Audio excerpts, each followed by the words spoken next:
कैसे हैं प्यारे बच्चों। कुछ लेसन बच बच गए थे थीम्स को डिस्कस करने के लिए। उनमें से एक है पोएट एंड पैनकेक्स।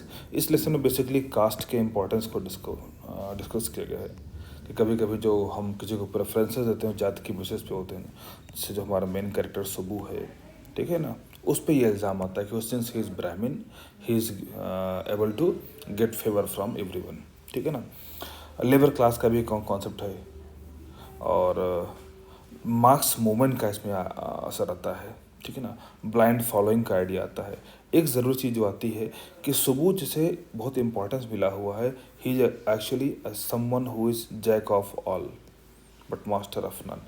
उसे सब कुछ आता है बट वो बहुत अच्छा किसी में भी नहीं है, ठीक है। यद्यप उसने कुछ बुक्स भी लिखे हैं, ठीक है।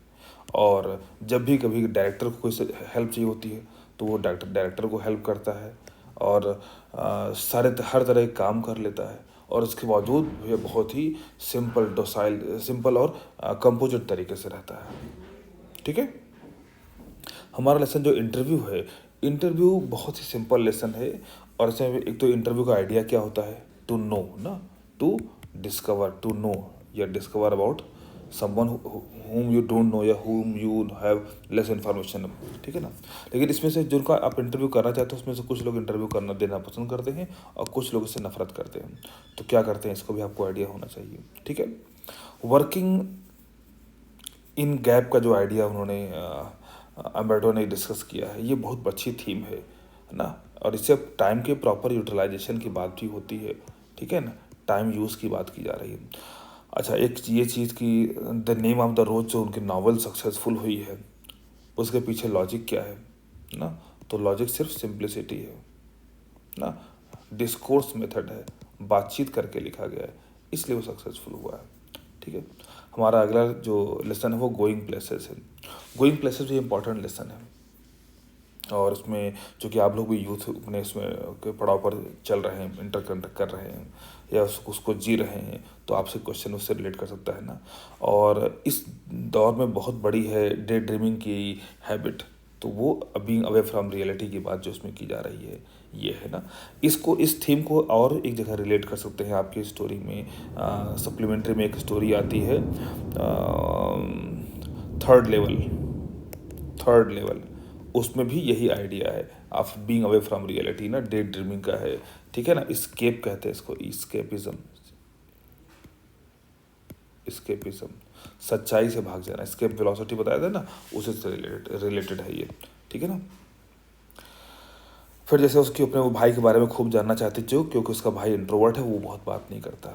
तो ये भी है कि हम अपने में पीयर रिलेशन जो हमारे होते हैं बहुत स्ट्रांग होते हैं इस दौर में, इसको लेकर भी थीम बन सकता है, ठीक है ना। फीमेल वर्ड की बात होती है तो फीमेल वर्ड 3 तरह के बताए मैंने कहा ना कि सोफ़ी का जो फीमेल वर्ड है वो एक यंग गर्ल का है, ठीक है ना। और जो आंट जेनिफर का फीमेल वर्ड है that is of women suffering in her marriage life, ठीक है ना। और जो माई मदर एट 66 में जो फीमेल है वो जो पेन कर रही है because of the impact of marriage, because of the marriage she is away from her paternal house and she is not able to take care of her mother, तो उसका ये असर है। फिर लाइफ ऑफ पुअर पीपल ना, इसमें उनके options कितने कम होते हैं, ठीक है ना। और उनको उन ऑप्शंस को रिकवर करने का चांस भी बहुत कम होता है। तो when they can't dream big, वो बहुत बड़े सपने भी नहीं देख सकते ना। उनकी इससे इन दोनों गर्ल की डेस्टिनी में था that they will be working in a factory that made biscuit, ठीक है ना। तो वो उसको अब इसमें से बुटीक चलाने का ऑप्शन नहीं है, although she thinks about that but that is not the reality. अब मैं ज़्यादा टाइम नहीं लूँगा क्योंकि आप लोग के पास भी समय नहीं है, अब एग्ज़ाम बहुत नज़दीक है। तो एक है कि how imagination lead to one different word ना, तो ये मैंने इसमें बताया भी था। एक लेसन कौन सा अपना है, 3rd लेवल का है, तो उससे रिलेट भी कर सकता है। हमारे पास और भी स्टोरीज हैं ना सप्लीमेंट्री में। द 3rd लेवल मैंने अभी डिस्कस किया है टाइगर किंग के बारे में। तो टाइगर किंग में क्या है, एनिमल लव नहीं उसके अंदर, प्रोफेसी भविष्यवाणी किसी को नहीं जाननी चाहिए, उसके क्या क्या बैड इम्पैक्ट्स हो सकते हैं ये इसमें डिस्कस किया गया है, ठीक है ना। और journey to the end of the earth में नेचर को बचाने का, अर्थ को बचाने का प्रयास किया जा रहा है। राइटर यूथ से प्रॉब्लम को डिस्कस करता है। क्यों? क्योंकि उससे लगता है कि जो ओल्ड पीपल हैं उनके पास टाइम नहीं, बहुत इंटरेस्ट नहीं लेंगे और वो स्वार्थी हो जाते हैं। यूथ के पास लाइफ है और वो आने वाली प्रॉब्लम को फेस भी करने वाला है ना, उसको सफ़र करना है, तो यूथ ज़्यादा इंटरेस्टेड होंगे, ज़्यादा इंपॉर्टेंट है इस सोल्यूशन ढूंढने में। एनिमी स्टोरी हमारी मानवता की कहानी है, प्रोफेशनलिज्म की कहानी है। ठीक है, एक डॉक्टर का प्रोफेशन उसकी पैट्रियोटिज्म की फीलिंग से भी ऊपर चला जाता है। यदि वो पैट्रियोटिक भी है, ठीक है ना, उसका उसका क्या सिग्नल है कि वो अमेरिका में पढ़ाई के बावजूद comes back to his own nation. ठीक है ना, he is very skillful person, very skillful person. उससे कहीं भी जॉब, कहीं भी उसका बिजनेस सेटल हो जाता, इतना अच्छा वो सर्जन है, बट वो अपने देश आके काम करता है, तो वो पैट्रियोटिक है, बट उसके अंदर प्रोफेशनलिज्म है, उसको अपने प्रोफेशन को लेकर ऑनेस्टी भी है। That's why he helps the even the wounded person who is who happen to be his enemy also. ठीक है, तो ये इसका थीम में है। और इसमें भी प्रोक्रेस्टिनेशन है, ध्यान रखना।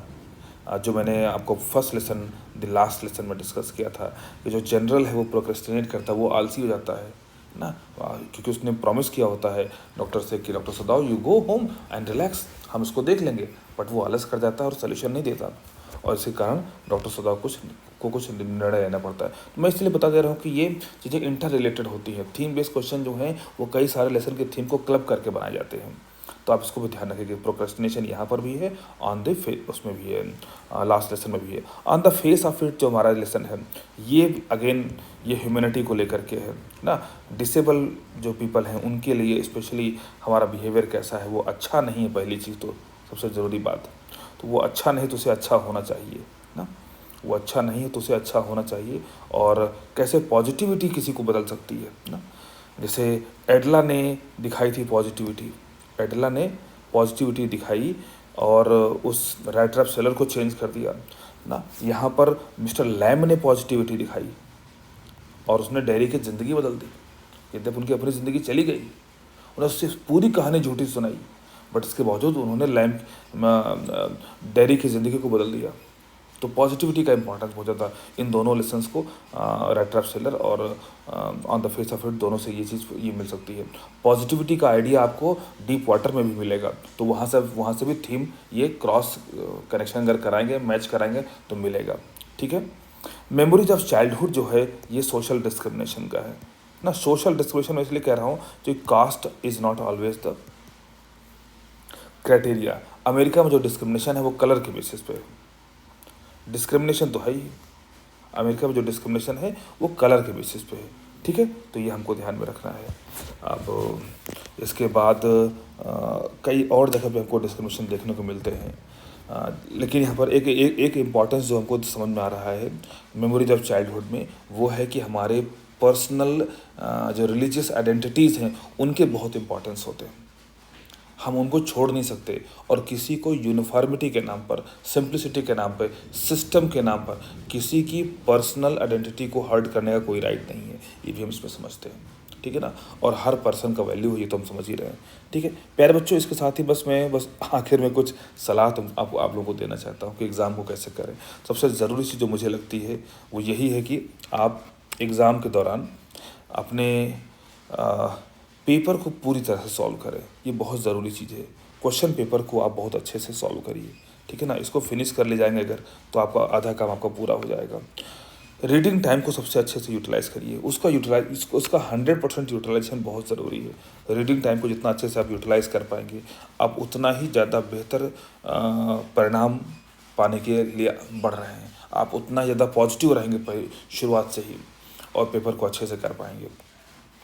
ठीक है, अच्छा लिखना, इसमें ये सबको पता है कि हमें हमेशा साफ़ सुथरा लिखना चाहिए, तो नीट एंड क्लीन तरीके से लिखिए ना। जहाँ कहीं ज़रूरी हो वहाँ पे पॉइंट बनाने की कोशिश करिए, ठीक है ना।